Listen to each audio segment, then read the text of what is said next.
Bom dia a todos. Eu quero, em primeiro lugar, externar meu agradecimento à comissão organizadora, ao convite que eu recebi da dupla dinâmica, Emanuel e Rogério. Quero dizer para vocês também que nós iniciamos no magnetismo a partir de 2007, quando esteve lá em Goiânia, o meu obsessor preferido, fazendo um seminário sobre passe. Nós vamos fazer uma recordação. Então, desde a época dos faraós, que nós já temos os sensitivos especializados chamados para atender aqui às autoridades maiores, né? E se a gente observar bem, a gente vai ver que existe um movimento das mãos. Esta palavra imposição, que foi traduzido para a Bíblia, na verdade ela não significa mãos paradas, movimento zero. Impor a mão sobre alguém, ou as mãos. O passe é um verbo que quer movimento, não mãos paradas. Passe significa passar, caminhar. Se fosse para ficar mão parada, era fique, não era passe. Então, desde esses papiros das ruínas de Tebas, nós já vemos esta colocação em que eles ordenavam a dor. Coloca a mão sobre o doente para acalmar a dor e diz à dor: saia daqui, parta. E a dor sai dali. E é isso que nós estamos fazendo. Evidentemente que aqui era uma ordenação mental. A intencionalidade, a vontade e a intencionalidade era tirar a dor, muito embora não descrevam se eles faziam arrastamento, aquilo que Deleuze faz com tanta proficiência, né? Ora, então, desde a época de Jesus, o passe nasceu nas civilizações antigas com o ritual das crenças primitivas. Então, muito antes de Jesus, desculpem, a agilidade das mãos sugere a existência de poderes misteriosos que faziam com que aqueles que tinham esse poder pudessem atender as pessoas e poder curá-las. Então, aqui eles faziam muitas chamadas fricções. O que é que as mães fazem instintivamente quando as crianças machucam e vêm chorando, dizendo: mamãe, machuquei e está doendo? Sopra, passa a mão, fazendo um circular sentido ponteiro do relógio. Vocês nunca viram as mães fazerem anti-horário. Elas fazem horário, sopram e algumas vezes beijam. E outras vezes passam a mão, fazem uma fricção.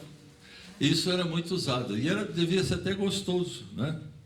A técnica de imposição das mãos remota horizontes primitivos pré-história. A gente não sabe quando é que isso aqui começou. As bênçãos foram as primeiras manifestações típicas dos passos. O selvagem não teorizava, ele não sabia teoria, mas em compensação fazia os atendimentos. Nós fazemos os atendimentos na Ilha do Bananal com os carajás, fizemos 2 anos seguidos. Esse ano nós vamos fazer com os calungas, lá na cidade de Cavalcante, em que eu passei o dia inteiro conversando com os pajés sobre as técnicas que nós usamos para curar a depressão, porque o índice de suicídio na Ilha do Bananal com os carajás chega a ser 40% maior do que a média nacional, por depressão. Eles não têm perspectiva, não têm escolaridade, não têm emprego, e quando se tornam jovens, eles começam a ouvir uma voz que diz para eles que eles precisam morrer, que eles não têm perspectiva de vida. E essa entidade, entre aspas, essa voz, diz para eles que eles precisam morrer enforcados, genuflexos. Eles amarram uma corda num galho baixinho, que se ficasse em pé não enforcava. Eles se ajoelham para poder se enforcar. E esta morte, nesta posição, representa para eles a salvação. Então, mas eu não consegui dos pajés o que é que eles fazem com o processo de cura. Na Bíblia, nos Reis 2, já encontramos essa expectativa de Naamã. Ele, diante de um sensitivo, ele disse: eu pensava que ele sairia ter comigo, por-se-ia de pé, invocaria o nome do Senhor, seu Deus, moveria a mão, tá? Não ficaria. Moveria a mão sobre o lugar da lepra e restauraria o leproso. Isso daqui era um efeito físico, que Jesus fez muito. Ele substituía a pele do leproso por uma pele sã. Nós podemos fazer isso com a nossa fé, tamanho da grão da mostarda, que não chega desse tamanho. Com a nossa fé nós não conseguimos ainda. Na Caldeia, na Índia, os magos, os brahmanes, eles curavam pela aplicação do olhar, estimulando a letargia e o sono, aquilo que o Jair falou, dormir bem. Mas aqui era sono magnético. É evidente que naquela época não tinha essa sinonímia, né? Essa denominação de sono magnético. Mas eles já faziam isso. O que é que as mães normalmente fazem no processo de cura das crianças?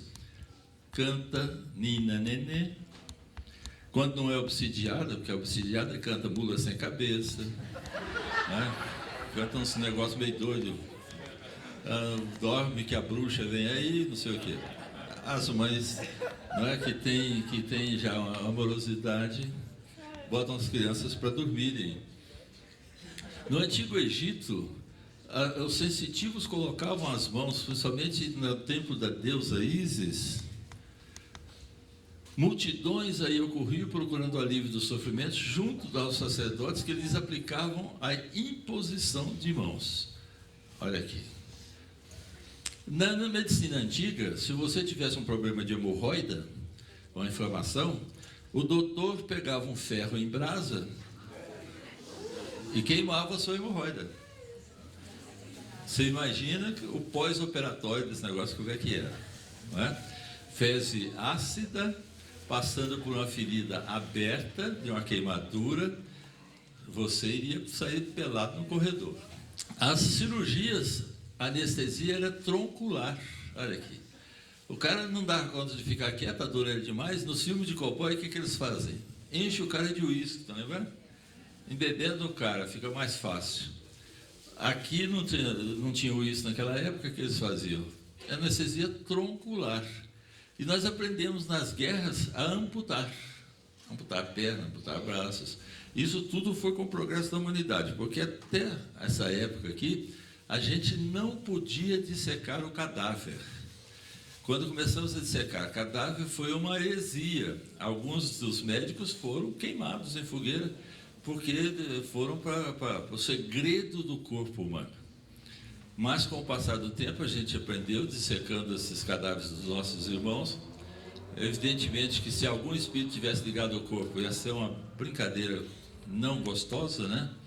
Na Folha Espírita da década de 60, e está no livro Entrevistas do Chico Xavier, tem uma pergunta sobre se a retirada de órgãos o espírito sente dor.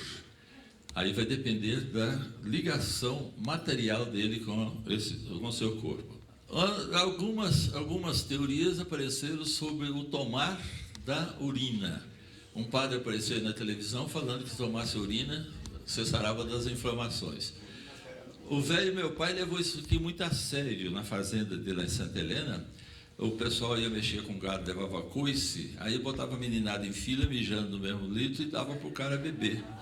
Não deve ser muito agradável. Nesses programas de televisão da subsistência, no deserto, na floresta, eles colhem a própria urina e bebem.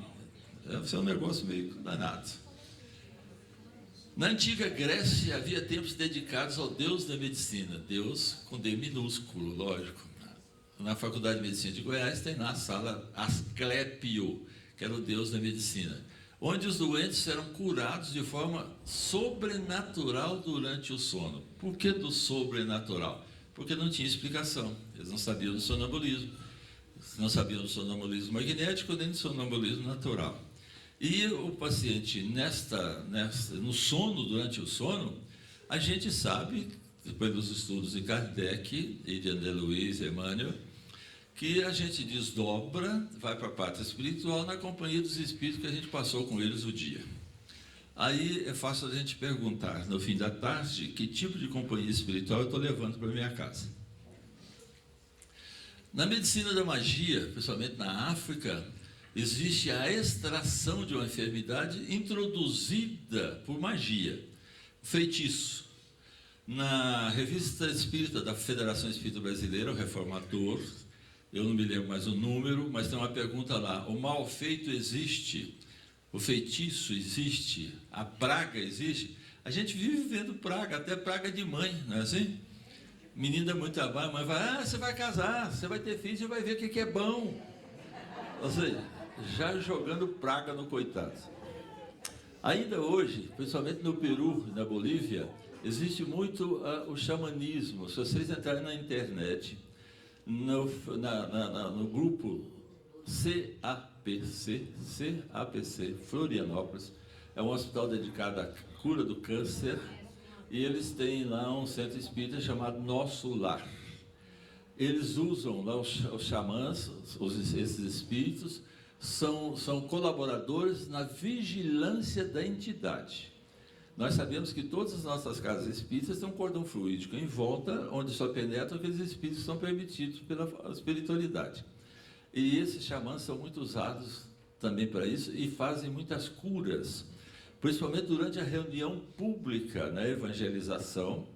Às vezes o paciente se concentra e as cirurgias espirituais são realizadas até ali naqueles momentos. Então, eles usam na ritualística deles, cada uma dessas teorias, dessas práticas, tem as suas ritualísticas. Eles usam tambores, usam máscaras, usam imagens de divindade, cada um tem a sua prática.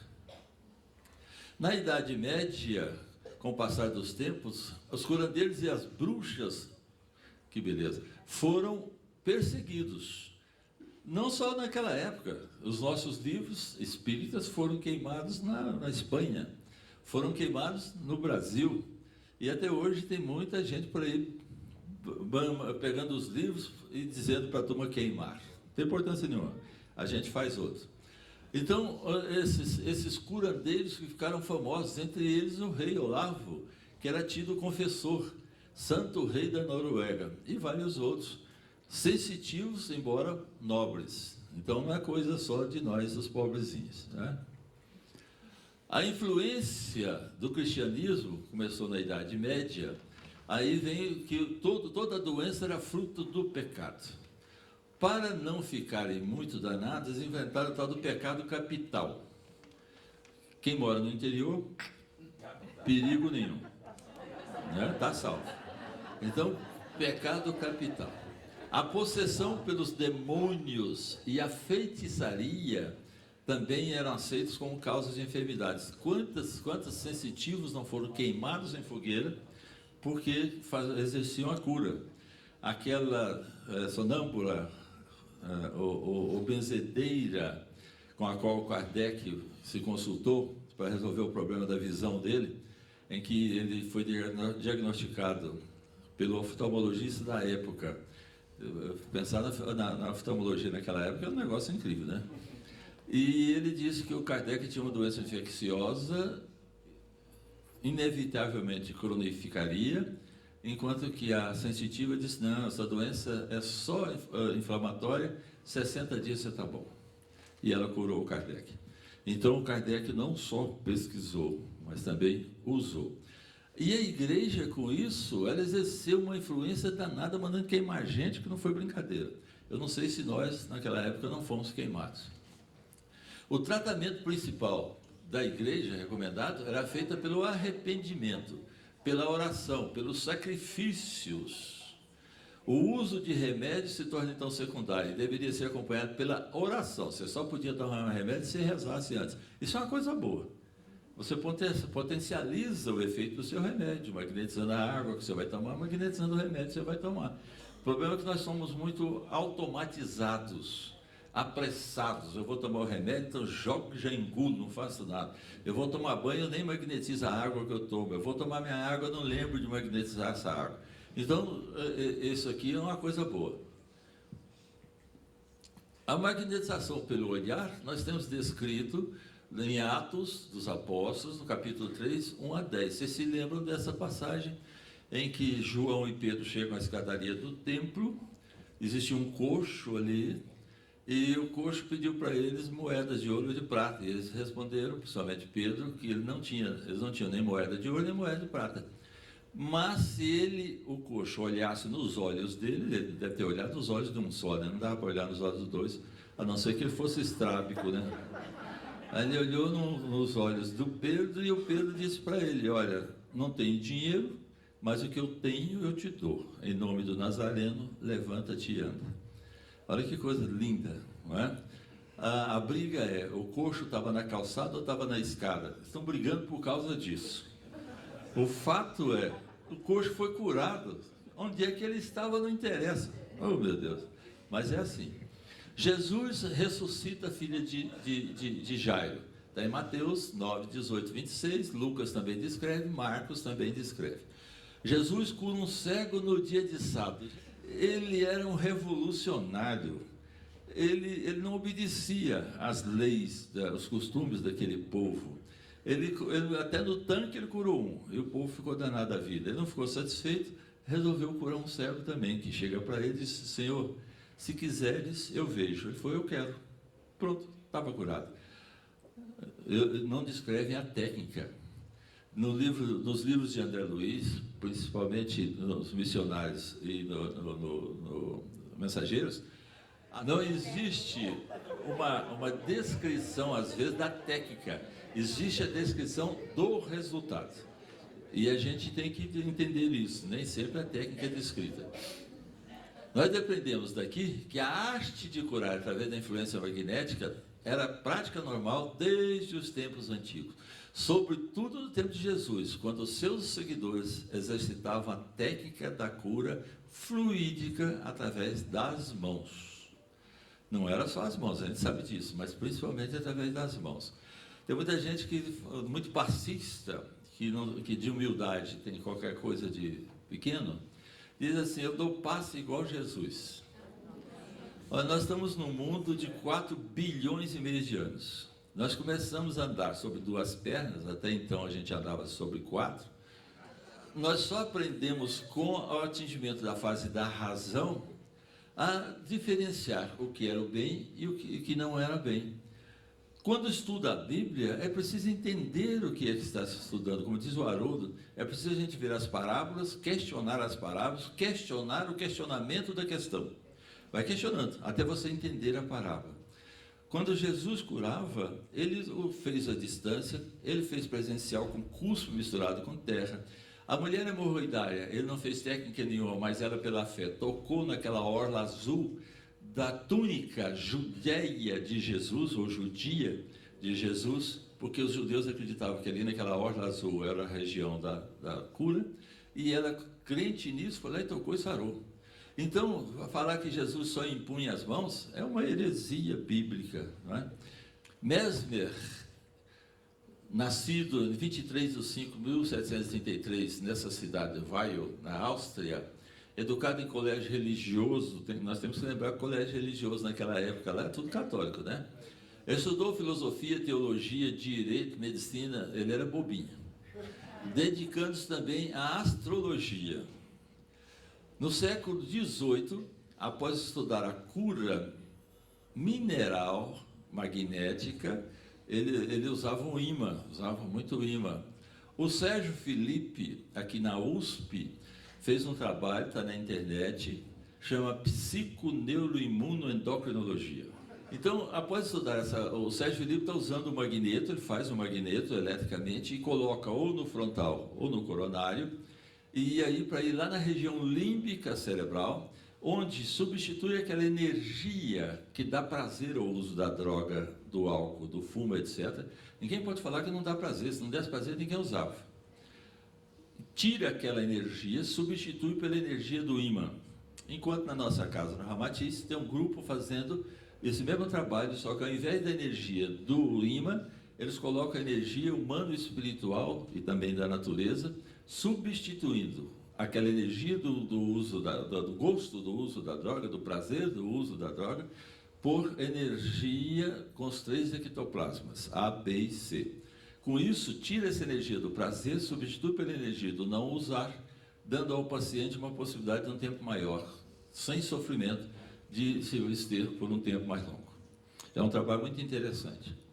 Então, após estudar a cura, o astrônomo, desse astrônomo aqui, então mesmo, não inventou nada. Também é igualzinho o Chacrinha, vocês lembram? Na televisão nada se cria, tudo se copia. Nós também. Professor da Universidade de Viena, bem com o trabalho de cura magnética desse Gasser, divulgou uma série de técnicas relativas à utilização do magnetismo humano pelas mãos. Mesmer, então, organizou. A coisa era meio bagunçada, como o Kardec também encontrou, e ele tratou de organizar. Isso foi a tese de doutorado dele, chamada de Fluxo Planetarium in Corpus Humanum. E tem que lembrar que experiências em corpos humanos eram proibidas, não é? Mas ele fez com energia, não cortava, não é? Mais tarde, assumiu destaque as experiências do barão de Reichenbach e do coronel Albert Rorschach. Esse teve uma influência muito grande.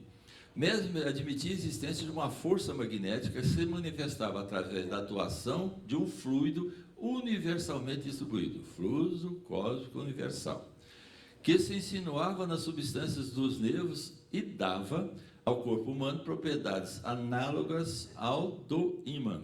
Olha, ele gostava do ímã. Esse fluido sob controle poderia ser usado com finalidade terapêutica. Apareceu um doidinho por aí, que eu não vou falar o nome dele, dizendo que o fluido vital não existe, não é? Que o Kardec se arrependeu de ter falado em fluido vital. Então Deus deve ter se arrependido também na figura bíblica, em que ele faz uma personagem de barro ou de pó, sopra no ouvido e dá-lhe vida. Esse sopro seria o quê? Não, fluido vital não existe. O braquê do Mesmer era uma bacia, olha aqui, era uma bacia em que ele magnetizava a água, colocava aqui dentro, colocava umas hastes de ferro, cada haste de ferro dessa era para um paciente. O paciente, ao tocar essa haste de ferro no seu coronário ou no seu frontal, alguns entravam em convulsão. Essa mudança de tonalidade da doença em medicina ou em magnetismo a gente chama de crise, tanto para melhor quanto para pior. A medicina não entende muito isso assim, mas alguns já entendem. A memória sobre a descoberta do magnetismo animal, datada de 1779, ela teve uma repercussão extraordinária, porque a turma resolveu fazer experiências com isso. E na época era tido como resultados maravilhosos ou sobrenaturais. Por quê? Porque a gente não estava entendendo o que estava acontecendo. Então passou a ser o alvo da hostilidade. É sempre assim. Quando alguém sobressai, mesmo que seja para o bem, esse alguém passa a ser hostilizado por aqueles que mandam e não querem perder o topo da liderança. Então, na verdade, não são os movimentos, são pessoas. Então, na época de Mesmer, nós formamos dois grupos: os que negavam obstinadamente os fatos e os que, com fé cega, né, e os que admitiam, com fé cega, porque não sabiam muita coisa ainda, levado algumas vezes à exageração. Isso daqui fez um mal danado para o espiritismo, porque nós começamos a perceber que o magnetismo era alvo de estudos por parte de leigos e sábios, mas a Faculdade de Medicina de Paris proibia qualquer médico declarar-se partidário do magnetismo animal, sob pena de ser excluído do quadro de doutores na época. Porque o Mesmer foi convidado e foi para a faculdade, para a Universidade de Sorbonne, e lá ele foi exercer a sua ciência magnética, mostrando os resultados. E muitos médicos, ele também era médico, começaram a fazer, além do tratamento médico, fazer o tratamento magnético. Vocês pensam que, nessa época, como é que era o tratamento médico? Era remédio para vomitar, remédio para dar diarreia, sangria e alguns da vinda da medicina chinesa, que é aquelas como é que chama aquilo? Ventosas. Se você com a diarreia não sarasse, problema seu. Se com o vômito você também não sarasse, problema seu. A sangria é exercida por torno de 400 sanguessugas colocadas no seu corpo. Ela chupava sangue para encardir. Ou então cortava uma artéria sua e deixava o pau comer. A hora que você melhorasse, você estava são. Se não melhorasse, desencarnou a bem da ciência. Um movimento favorável às ideias de Mesmer levava à formação das sociedades de harmonia, o nome das sociedades fundadas naquela época, que tinham por fim tratar das moléstias gratuitamente. Por que eu botei isso gratuitamente? Tem muita gente cobrando por aí.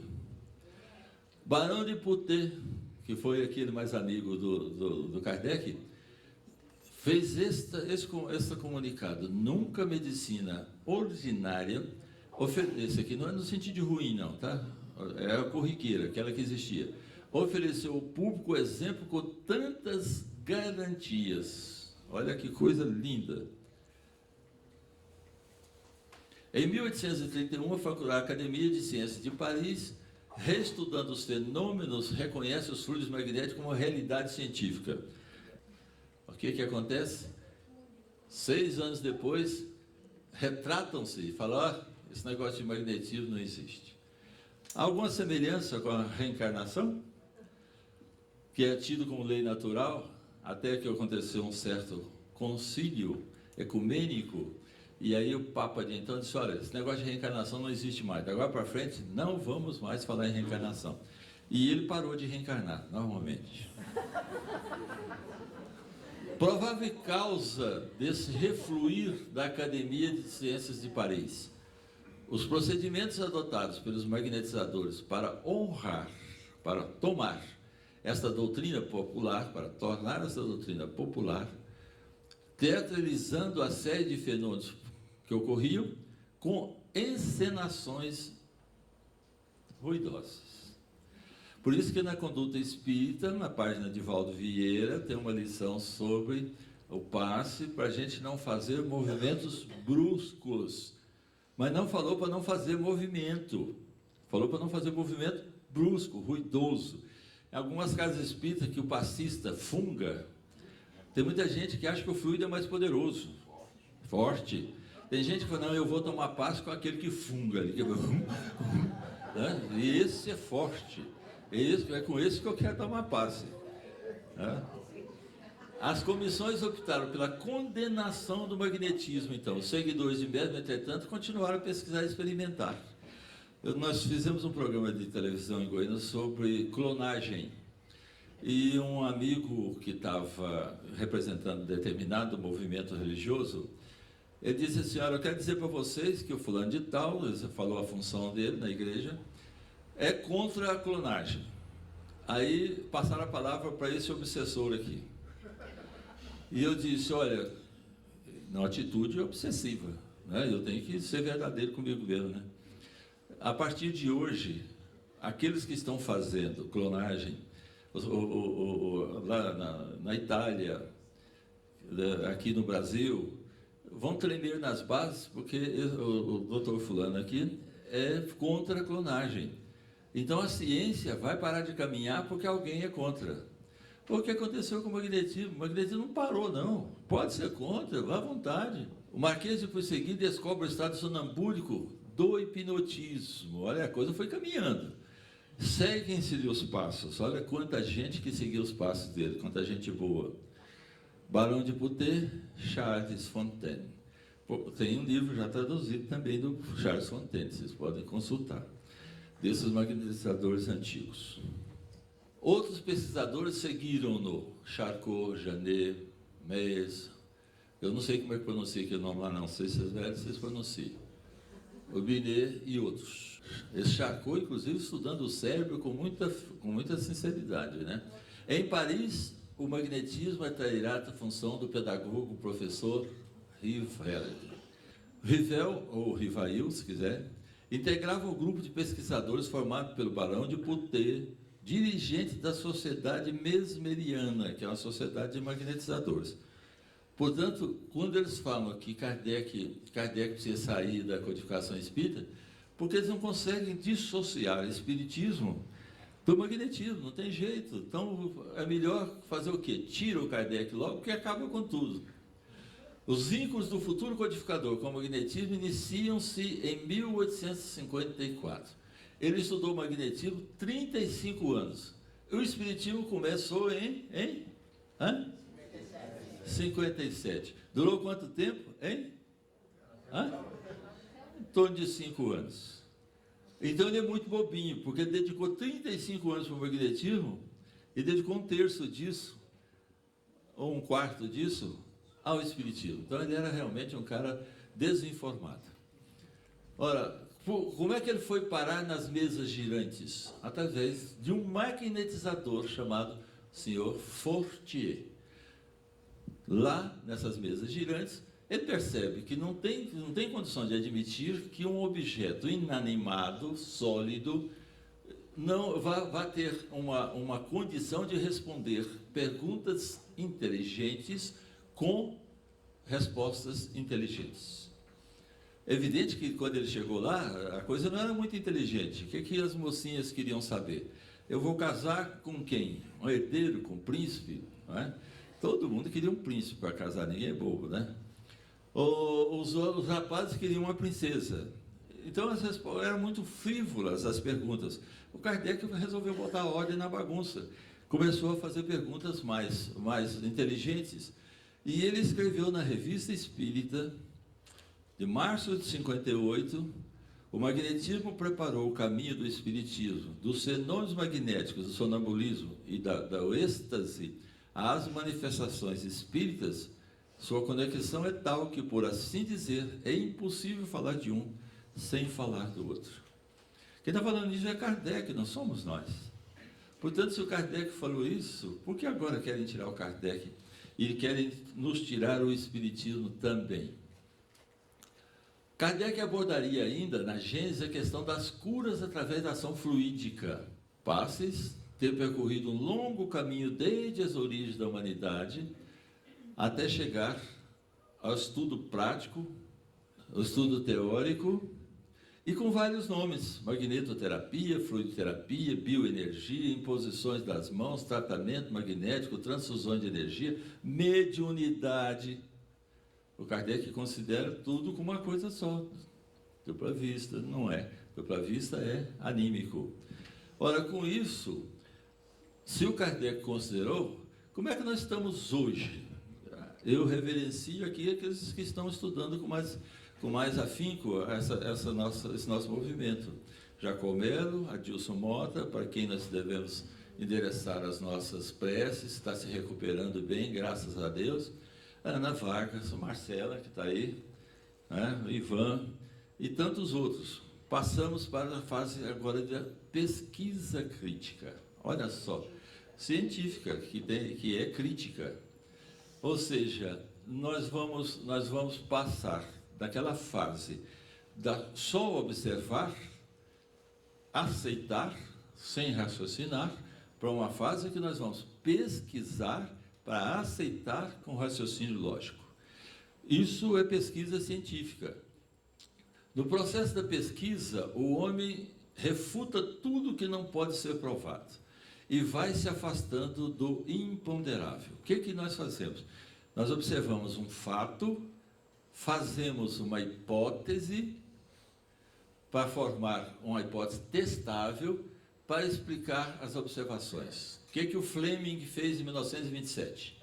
Ele observou que alguns soldados com feridas infectadas durante a guerra, quando passava um certo cogumelo que existia na natureza sobre as feridas cicatrizavam e acabavam a infecção. Ele então falou: tem uma substância nesse cogumelo que trata a infecção. Ele fez uma hipótese e partiu para o teste. Continuou aplicando o cogumelo no pessoal. A partir do momento que você faz as observações, você faz predições, faz as suas hipóteses. A dele foi: no cogumelo tem uma substância. Ele não deu o nome até então. Aí ele buscou confirmações dessas predições. Se essas predições não fossem verdadeiras, a aplicação continuada do cogumelo sobre as feridas não daria resultado. O que é que nós estamos fazendo com o nosso magnetismo? A mesma coisa. A característica que define a ciência é o conceito de hipótese testável. Quando Kardec percebeu que naquelas mesas girantes existia alguma coisa além daquela matéria respondendo, ele chegou ao espírito.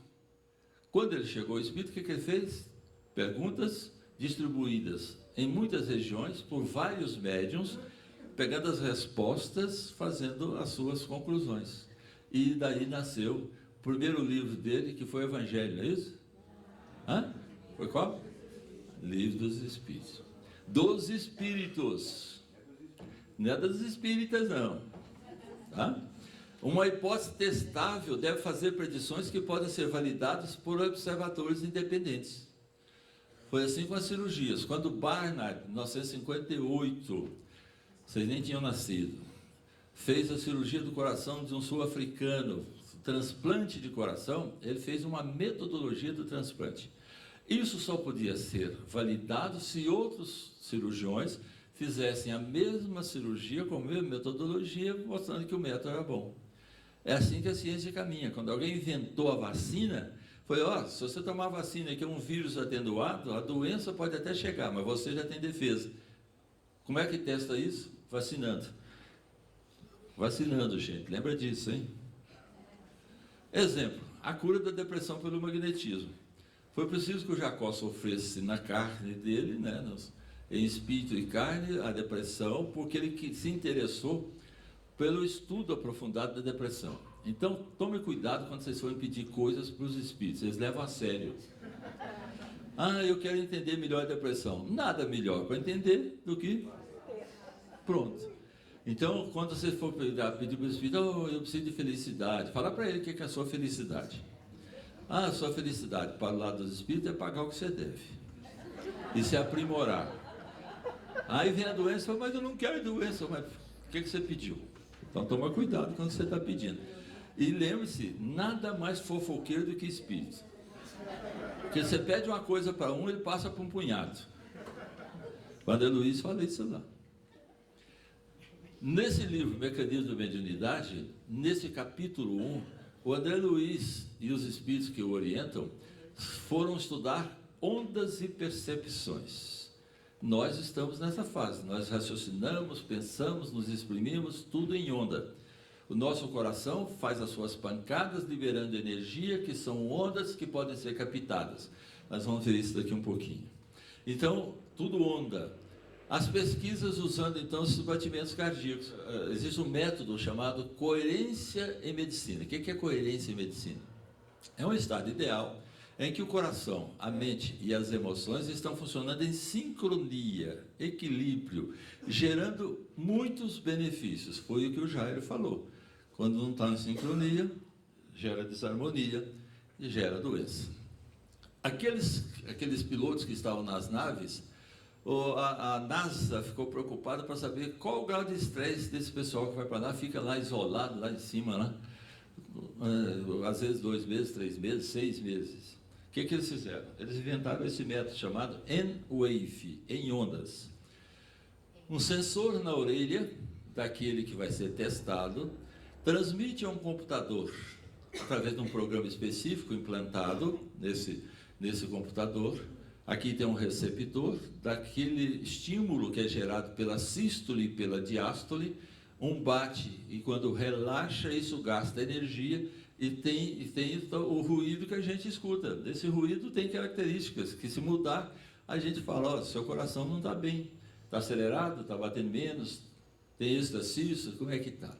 Então, esse método a gente capta aqui na Terra através de ondas, que podem ser transformadas em gráficos, está aqui.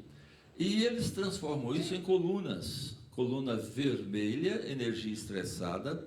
Coluna azul, energia boa. Coluna em verde, não é à toa que eles botaram isso, por causa da cromoterapia, que é a cor da cura, é a energia recuperada. Então, se você pega um paciente muito estressado, essas ondas estão completamente alteradas, você vai tirar um grau de estresse dele através de uma terapia complementar qualquer. Seja uma música suave, seja leitura do Evangelho, seja através do reiki, seja através da apometria, seja através da acupuntura, seja através do passe. Nós fizemos muito essa experiência na nossa casa, com os pacientes chegavam com estresse, às vezes de 70%, 80%, a gente começava o passe, você acompanha isso aqui ao vivo e gravando no computador, na tela do computador. Aí você vai vendo a energia estressada baixando, a energia azulada continua, e a energia verde subindo, que é a energia recuperada. Está no site do Instituto Brasileiro de Reiki, do John DeCarli, tem lá a prova científica do efeito do Reiki. Vocês podem transformar isso, a prova científica foi feita do passe, a prova científica foi feita da música, depende da experiência que vocês estão fazendo, através da acupuntura. Nós temos que ter mentes abertas, a gente não pode ter mente fechada, achar que ou é um ou que é outro, não é assim não. Todas elas são complementares. Na nossa casa, nós hoje atendemos cerca de 8.000 pacientes mês. Nós temos várias metodologias, vários métodos com terapias complementares. Elas não são alternativas, não existe isso de alternativa. São complementares. E os efeitos são ótimos. Você faz ao vivo isso aqui. Você compra esse programa, você compra na internet, no mercado pago, deve estar custando em torno de R$400. Outras experiências que estão sendo feitas. Há estudo controlado por orações intercessórias. Várias faculdades produziram isso. Uberlândia fez, Uberaba fez um trabalho, Belo Horizonte fez trabalho, Goiás fez esse trabalho, USP fez esse trabalho. Pacientes na mesma enfermaria, com as mesmas patologias, alguns recebiam as orações, os passes, mesmo através do olhar, e outros não. Quem sabia, quem recebia, era aquele que estava controlando a pesquisa. Os outros não sabiam. E o resultado era que os pacientes que foram por eles intercedidos, eles tinham uma evolução muito mais tranquila, tempo de hospital menor e dor e muito menos quantidade.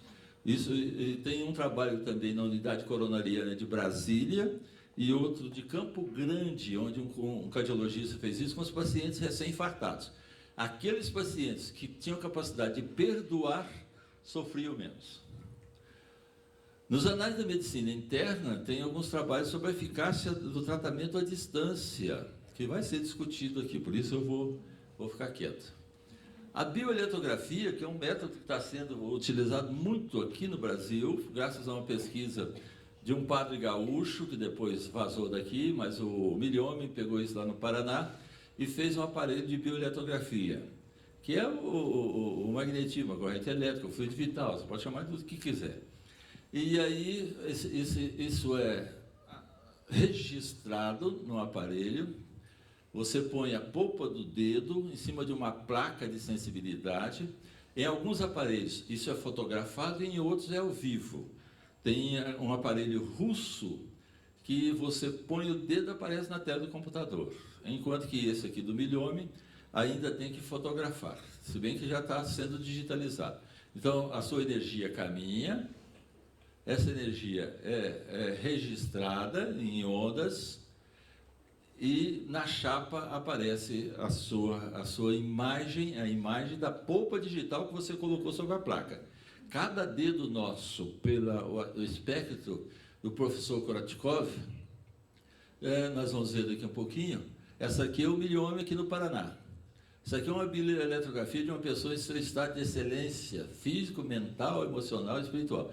Quem fez isso foi o Mário Lúcio, na radiação espírita lá em Goiás, da sogra dele. Eu fiquei admirado, isso aqui é da sogra. Quando eu olhei isso, não, tira esse trem. Eu falei, não, é da minha sogra.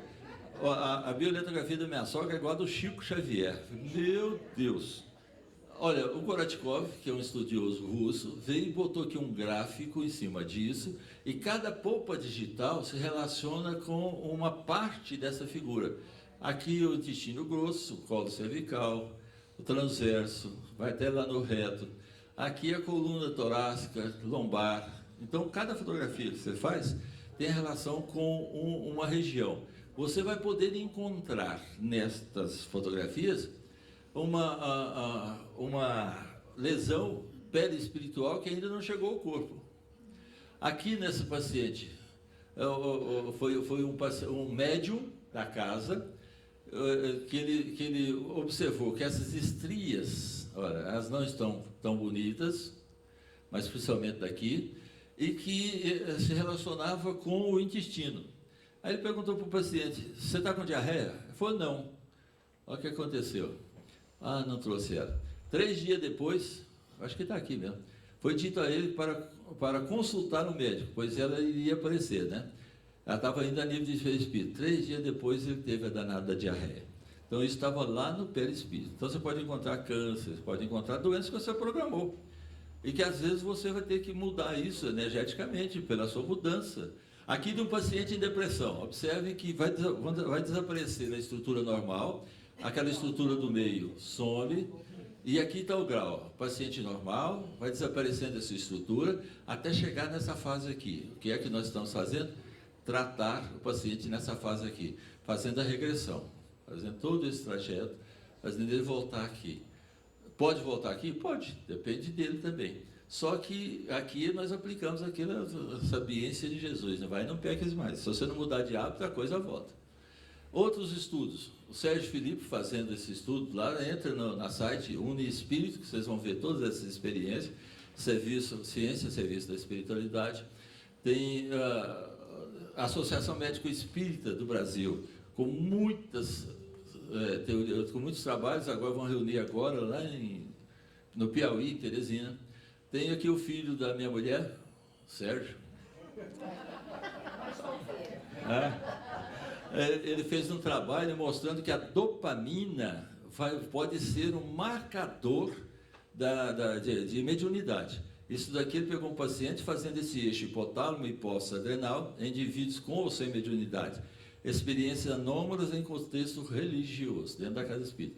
Os dados endossam os dados anteriores que mostraram diferenças essenciais entre o transtorno dissociativo e a experiência anômala, aquela patológica. As catecolaminas, especialmente a dopamina, podem constituir um marcador biológico para a mediunidade. Ou seja, quando ele está na fase de transe mediúnico, sobe a dopamina. Terminou o transe mediúnico, a dopamina zera. Enquanto que na associação patológica, a dopamina está aumentada e não zera após a prece ou transe mediúnico. A Ana Cristina fez o trabalho sobre água magnetizada, espetacular, só vocês entrarem nesse trabalho dela. Ela pegou águas da mesma fonte, do mesmo lote. Uma era magnetizada e ninguém sabia quem, foi um senhor lá, engenheiro químico, que resolveu fazer isso. Ele pegou uma garrafa que não tinha magnetizador e uma que ele magnetizou. Ele não contou para o laboratório e mandou medir essa coisa errada, tudo de sais minerais, de elementos químicos na água. E ele percebeu as mudanças na água magnetizada. O Ivan, fazendo tratamento de circulação com magnetismo. A medicina e espiritualidade, com mais de 200 trabalhos. Entrem nesses sites que vocês vão ver esses trabalhos sobre passe e as curas que nós temos que nos perguntar. O que é que nós estamos querendo tratar?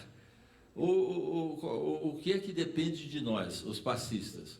A intencionalidade, a coerência, conhecimento, amorosidade, fé, vontade, etc.